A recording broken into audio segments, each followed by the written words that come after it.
অর্থমন্ত্রকের বাইরে দাঁড়িয়ে সেই ট্যাব হাতে, লাল ট্যাব, এই কভারটা খুললেই সেই ট্যাব এবং সেখান থেকেই তিনি বাজেট পড়ে শোনাবেন। আজ বাজেট পড়বেন, সেই কভার আমরা দেখতে পাচ্ছি, সেই কভার হাতে, লাল কভার হাতে এই মুহূর্তে অর্থমন্ত্রকের বাইরে বেরিয়ে আসছেন অর্থমন্ত্রী নির্মলা সীতারামন।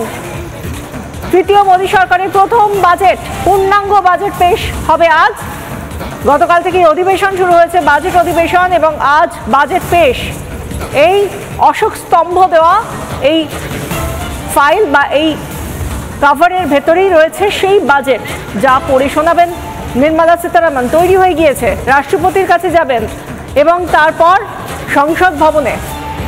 সেখান থেকে আমরা সবাই শুনবো, গোটা দেশ শুনবে যে আজ বাজেট কেমন হচ্ছে, কোথায় কি ছাড়, কোথায় উন্নয়নমূলক, কোথায় কি প্রকল্প আসছে, স্টার্ট আপে কি বিশেষ গুরুত্ব দেওয়া হচ্ছে, মহিলা ক্ষমতায়নে কতটা গুরুত্ব দেওয়া হচ্ছে, সেনাবাহিনীতে আর কত বিনিয়োগ করা হচ্ছে।